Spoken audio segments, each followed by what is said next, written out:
1부 예배 때에 2부 예배만큼 아멘 소리가 너무 안 나와서 제가 설교에 힘이 안 난다고 아멘 소리 좀 크게 했으면 좋겠다 그랬더니만 처음에 한두 번 아멘 하더니만 또 뒤로 가면서는 또 아멘을, 이게 습관이 안 돼서 그런 것 같아요. 그래서 예배 끝나고 나니까 권사님 한 분이 인사를 하시면서 속으로 아멘 해요 목사님 그래다. 그래서 제가 속으로 하지 말고 사랑도 입술로 고백해야 결혼까지 가듯이, 그렇잖아요. 아무리 마음으로 사랑 짝사랑만 하면 뭐예요?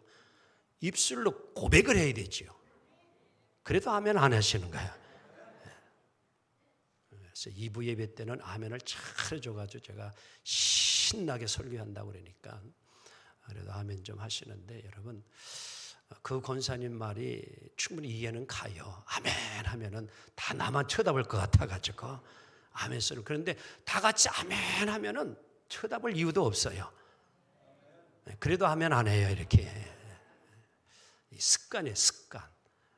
그래서 여러분 말씀을 들으면서도 아멘 하면요 그 말씀이 정말 능력이 됩니다.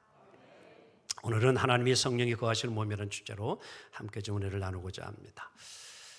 창세기 1장을 보게 되어지면 천지 창조 이야기가 나오는데요.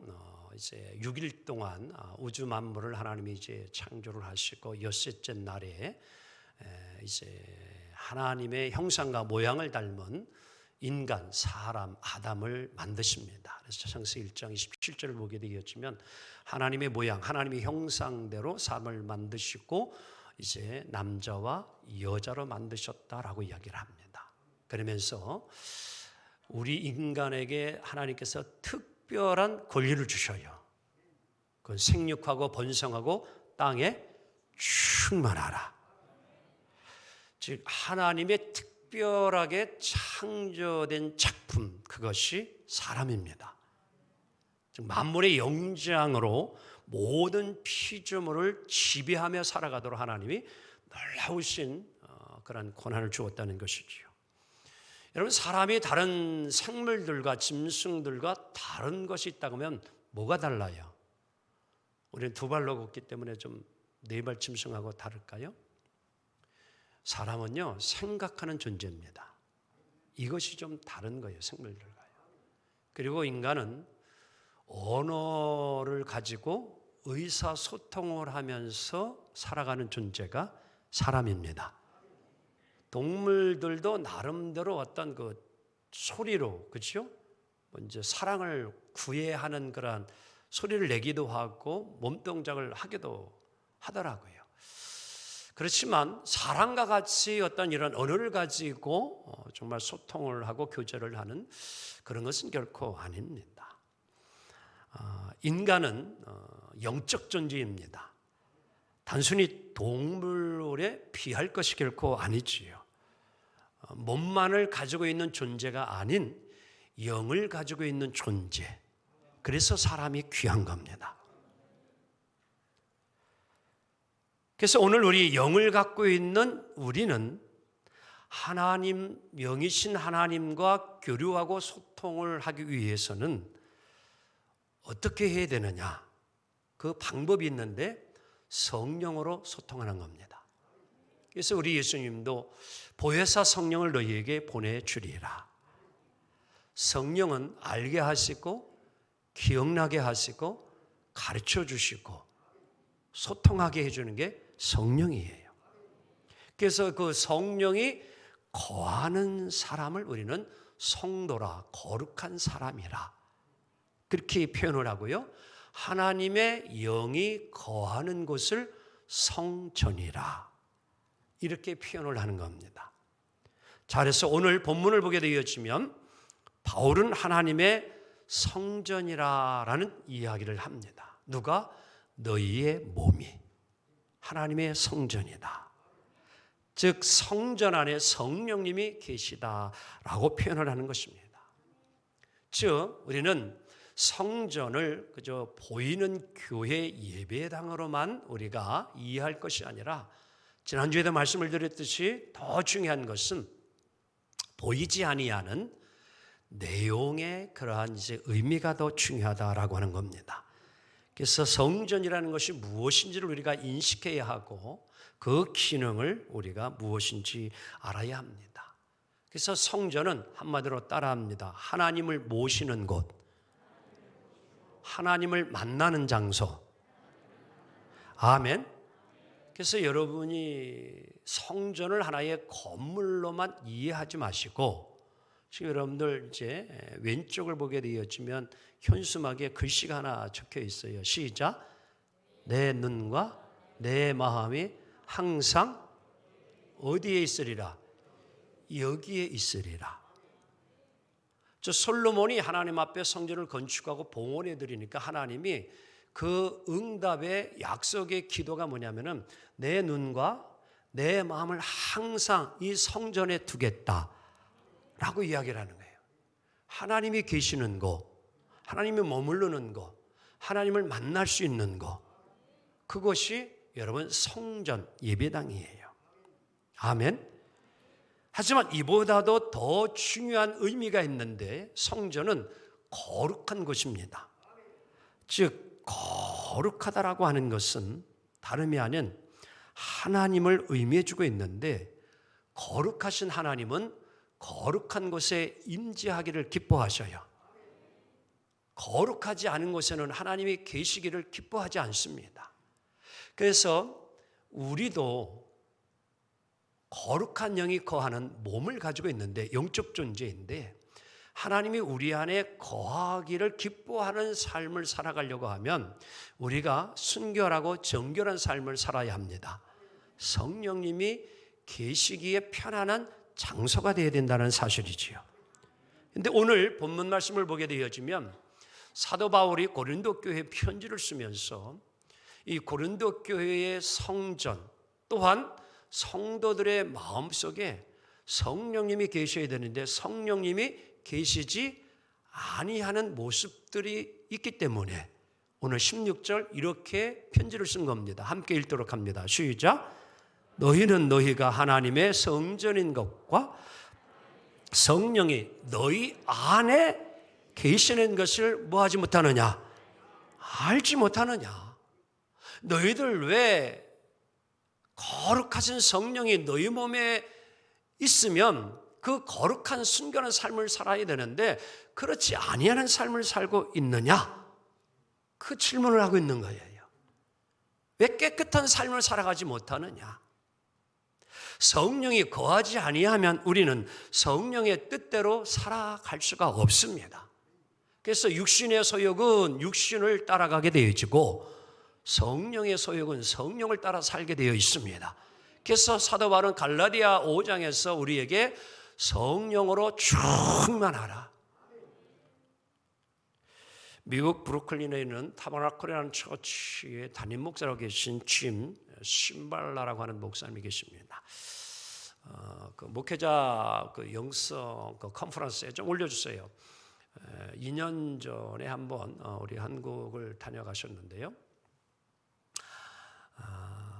이분이 이제 그 말씀 성령 집회를 하시면서 한국 교회의 그러한 이제 목회자들, 지도자들이 영성으로 다시 살아나야 된다는 강력한 메시지를 전해줬어요. 그러면서 그분이 쓴 책이 하나 있는데 성령으로 다시 시작하라.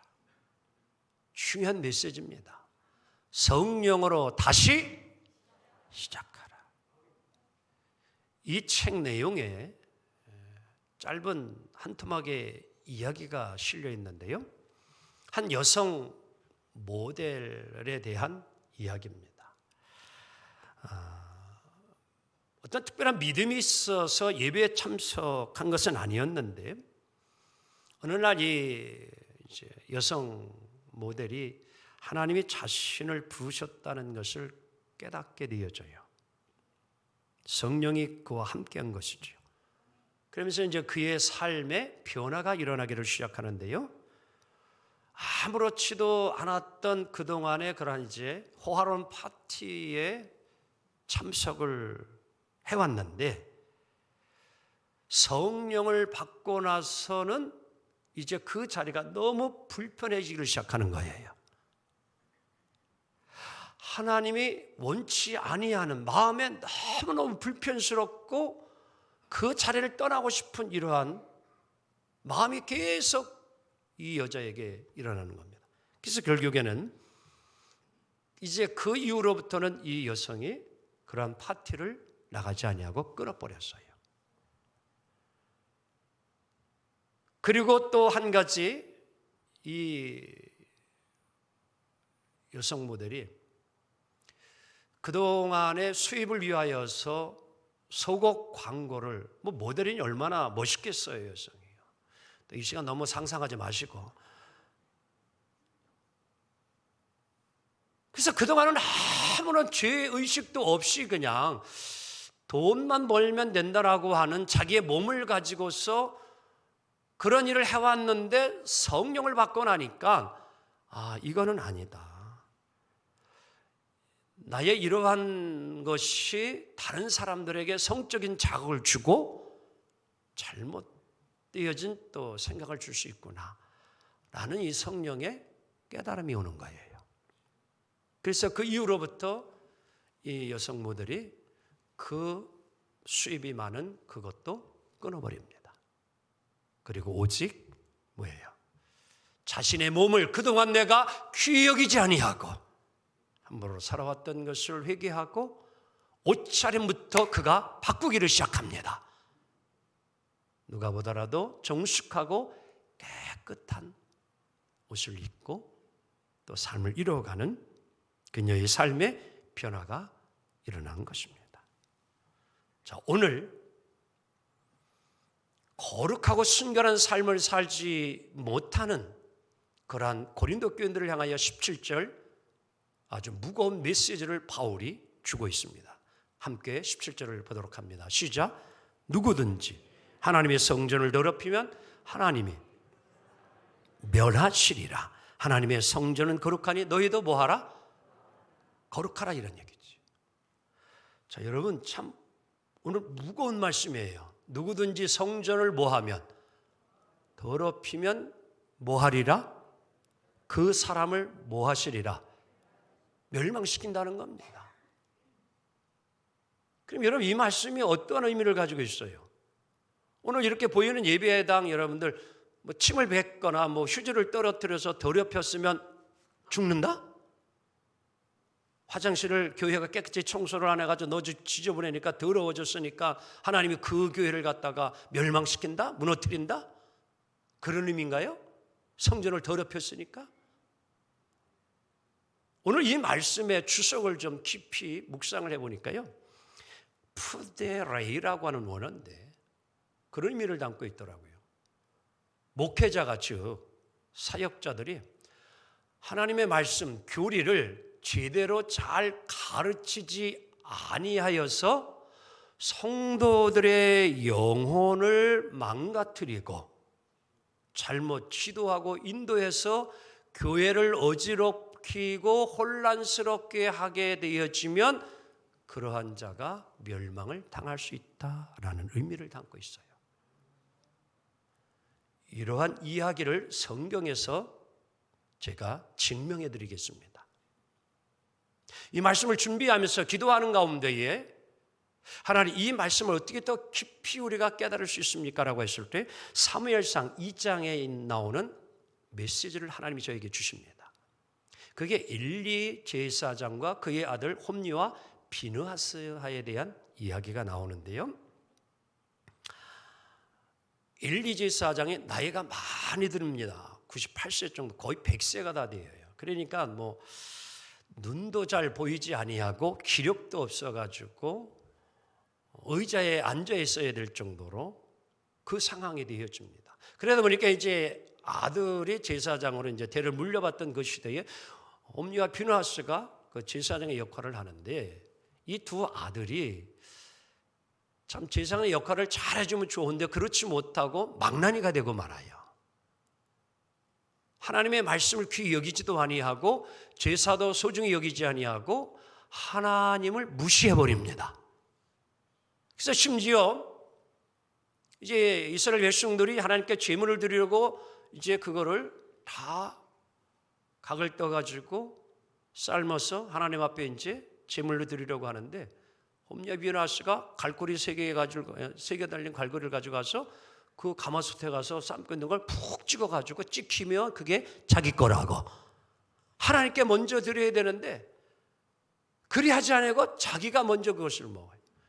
그것만이 아니라 하나님 앞에 죄를 지었는데 성막 회막문에서 제사를 드릴 때에 제사장들을 도와주는 수종드는 여인들을 뭐예요? 자기 마음대로 밤에 데려다가 동침을 해버리는 겁니다. 잠을 자는 거예요. 여러분 이게 이루어져야 될 일이냐는 사실이지. 누가? 제사장이 지금 이 일을 하고 있는 거예요. 영문도 모르고 있던 이 엘리 제사장이 이스라엘 백성들을 통하여서 자기 아들들에 대한 이야기를 듣습니다. 그게 사무엘상 2장 23절이에요. 한번 다 같이 스크롤을 통해서 보도록 합니다. 시작. 그들에게 이르되 너희가 어찌하여 이런 일을 하느냐. 내가 너희 악행을 이 모든 백성에게서 뭐하노라? 백성들이 원성이 자자한 거예요. 너희들이 어찌하여 하나님 앞에 이렇게 악을 행하였느냐. 너희가 어찌 거룩한 영에 이끌리지 않는 삶을 살아가고 있느냐. 여러분 이 일로 인하여 엘리 제사장의 가문은 패망합니다. 아들들이 전쟁에 나서 다 뭐예요? 죽게 되어져요. 목이 걸려가지고. 그 소식을 듣고 엘리 제사장이 의지에 앉아 있다가 곧꾸러져 죽음을 당합니다. 이게 엘리 제사장의 여러분 가문의 마지막 장면이에요. 아니 하나님이 기름 부어 세운 제사장이에요. 우리는 기억해야 합니다. 하나님의 영을 무시하고 오늘 살아가는 그들 하나님 앞에 멸망하리라. 사무엘상 4장을 가게 되어지면 우리에게 여러분 놀라운 교훈의 메시지가 하나 있는데 이제 이스라엘이 블레셋과 전쟁을 하게 되는데 패하여 이기지 못해요.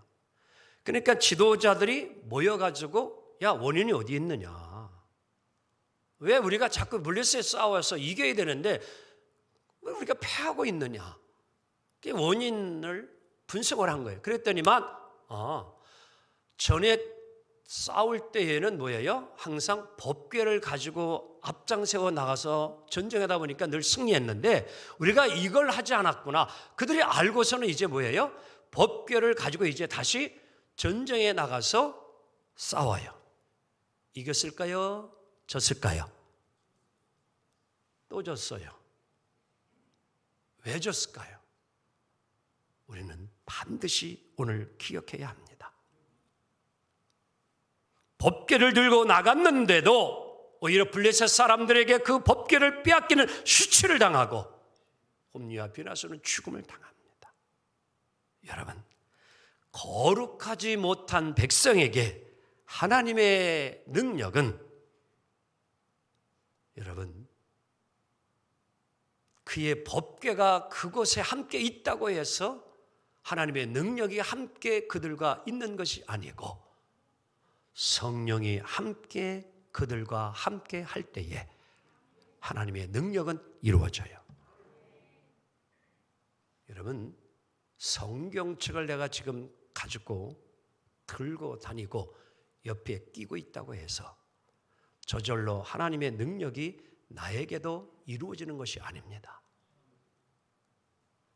하나님의 영이 나와 함께하고 하나님의 말씀이 내게 들려지고 그 말씀이 믿어져서 아멘하고 행할 때에 그 말씀이 능력이 나타나는 거지요. 이 성경책 내가 들고 다닌다고 내가 끼고 다닌다고 해서 이 성경책이 능력이 되는 것이 결코 아닙니다. 착각하지 맙시다.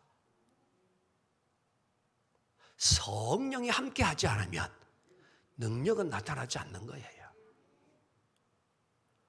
오늘 사도 바울은 고린도 교인들에게 권면하는 겁니다. 너희는 거룩한 영이 거하는 성전이니 너희도 거룩하라. 그럼 어떻게 우리가 거룩함을 유지하는 삶을 살아갈 수 있을까요? 바울은 오늘 고린도 교회에 편지를 써주면서 이러한 자가 되어지면 거룩함을 유지할 수 있는 삶을 이룰 수 있다라고 이야기합니다. 그게 무슨 말씀입니까? 지혜로운 자가 되라. 교훈을 줍니다. 다 같이 지혜로운 자가 되십시오. 옆 사람 보면서 지혜로운 자가 되면 됩니다. 아멘. 여러분 가정과 하나님이 원하시는 거룩한 삶을 이뤄갈 수 있는 힘, 능력은 어디에 있느냐? 거룩하신 하나님의 지혜가 성령의 은사를 통해서 우리에게 있으면 됩니다. 거룩함과 지혜는 아주 밀접한 거예요. 우리가 거룩하게 산다라고 하는 것은 지혜롭게 사는 것입니다. 세상의 지혜와 하나님의 지혜는 좀 구분되어져야 합니다. 우리가 살아가면서 경험하는 많은 것들이지만도 잘못된 판단으로 인해서 우리에게 곤혹스러운 일이, 수치스러운 일이 일어날 수 있어요. 우리의 성급함이, 우리의 조급함이, 때로는 미래를 잘 내다보지 못하는 근시안적인 생각이 오히려 더 우리의 미래를 어둡게 만들고 결과를 안 좋게 가져오는 일들이 수없이 많습니다. 혹 들어보셨는지 모르겠어요. 어떤 남자가 약국에 들어가서 약사에게 딱꼭질 좀 먹는 것 약을 좀 하나 주세요. 그랬어요. 그러니까 이 약사분이 뭐 이렇게 막 찾는 듯 하다가 그 남자의 싸대기를 그냥 때려버렸어요. 그러니까 이 남자가 너무 놀라가지고 벙 쪼여가지고 있는데 딱꼭질 멈췄지요? 약사가 그러는 거예요. 이렇게 약사가 그러니까 빰땅 맞은 남자가 너무 기가 막혀가지고 막 쳐다보면서 딱꼭질은 우리 부인이 하는데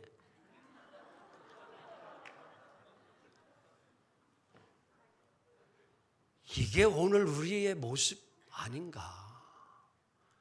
아니 왜 엉뚱하게 남의 뺨따기를 왜 때리냐 이런 말이에요.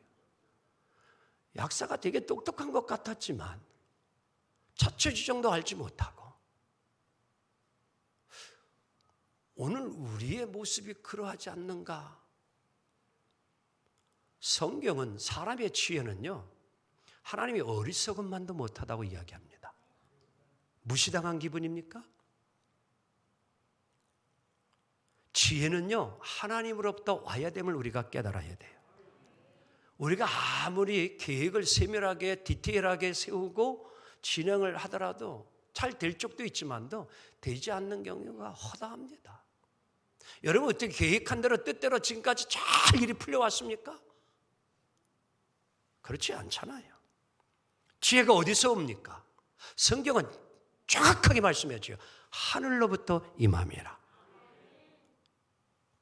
로마서 11장 33절 이렇게 성경은 이야기합니다. 시작. 깊도다. 하나님의 지혜와 지식의 풍성하며 그의 판단은 헤아리지 못할 것이며 그의 길은 찾지 못할 것이로다. 이 말씀은 사도 바울이 주님을 만나고 난 이후에 그가 고백하고 있는 내용이에요. 하나님의 지혜가 너무 깊다라는 거예요. 그 지혜는 너무너무 깊어서 자신의 지혜로는 다 깨달을 수 없다는 거예요. 바울은요 가말리엘 문화에서 최고의 학문을 배운 사람입니다. 율법은요 제일 잘 알고 있었습니다. 누구 앞에서도 하나님의 말씀, 모세오경 뒤지지 않았습니다. 그랬던 그가 다메섹 도상에서 예수님 만나고는요 성령을 받고 난 이후에 그의 육신의 눈도 3일 동안 가리워졌다가 성령의 역사함으로 비늘을 벗겨주고 새롭게 세상을 보는 눈을 하나님이 성령을 통해서 열어주셔요. 아멘. 그래서 그 이후로 사도 바울은 뭐라고 고백을 합니까? 내가 그동안 배웠던 지식, 학문 모든 것은 내가 다 배설물과 같이 여기고 오직 하나님만이 내가 아는 지식을 가장 최고의 지식으로 고상한 지식으로 여기고 살아가노라. 아멘. 그게 바울이었어요. 그렇게 사도 바울은 하나님을 만나고 자신이 어떠한 존재인 걸 깨닫고 지혜의 소정이 무엇인지를 잘 깨달은 겁니다.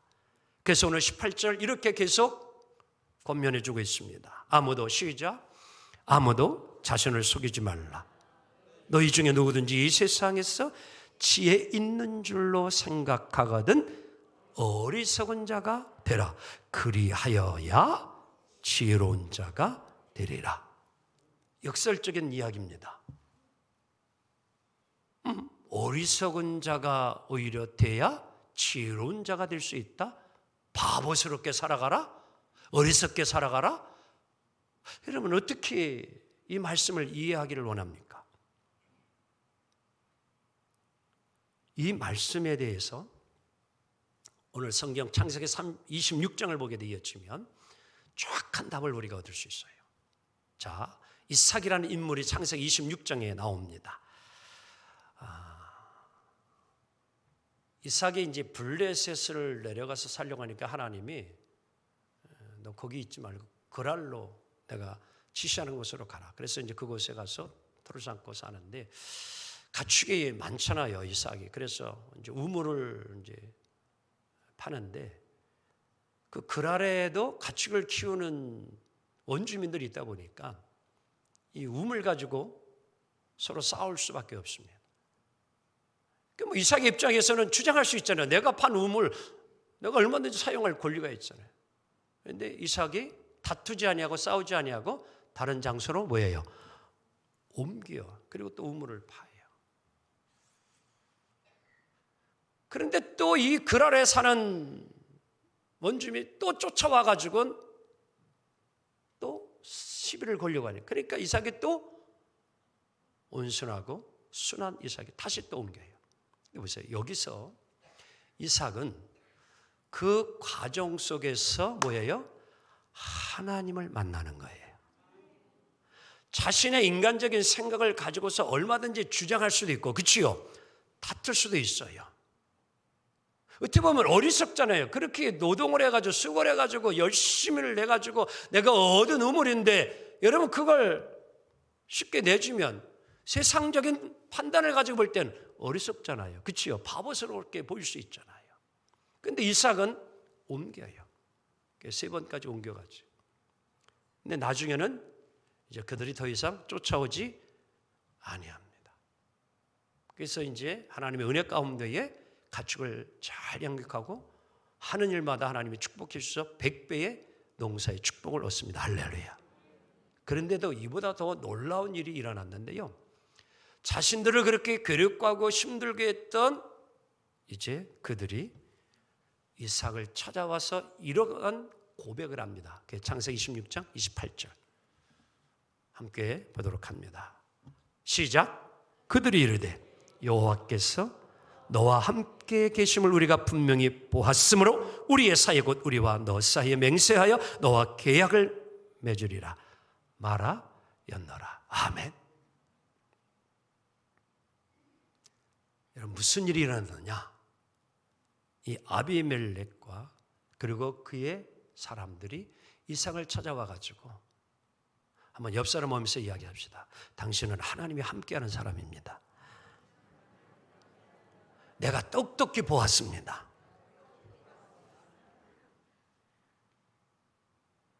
어리석고 바보스러운 이삭을 향하여서 세상의 이성과 판단을 볼 때는요, 이삭은요 바보예요 정말요.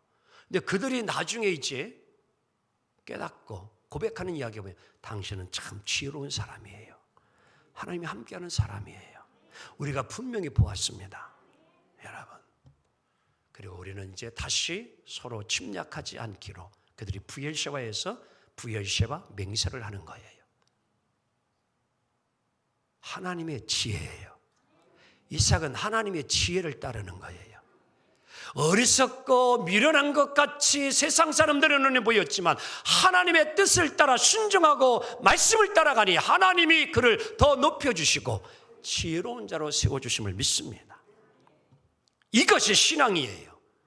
신앙으로 산다는 것은 세상에 대하여 때로는 어리석게 살아가는 것처럼 보입니다.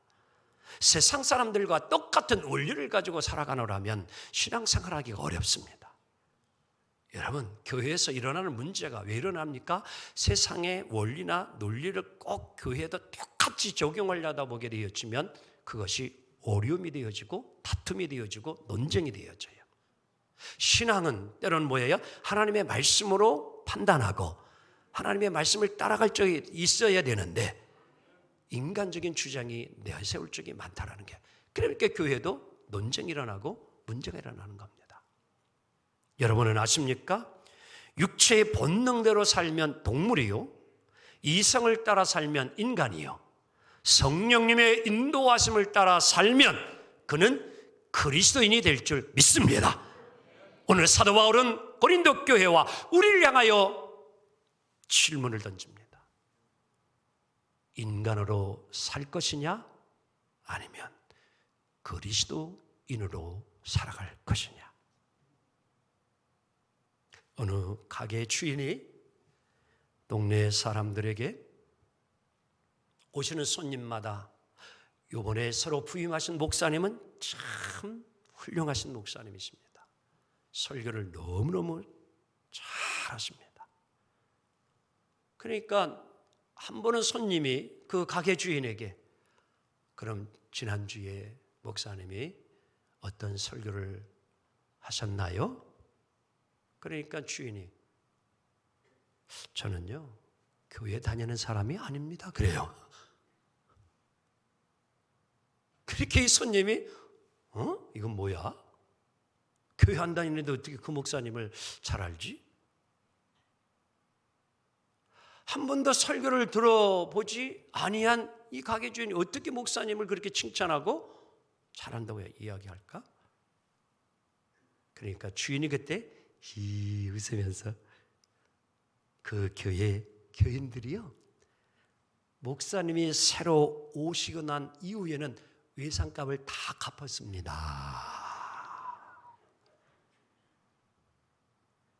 그렇습니다. 참된 그리스도인은 하나님의 말씀을 작은 것이라도 실천하며 사는 사람입니다. 말씀 정리합니다. 사랑하는 성도 여러분, 하나님의 성전은 거룩하니 너희도 거룩하라라는 이 말씀을 붙잡기를 원합니다.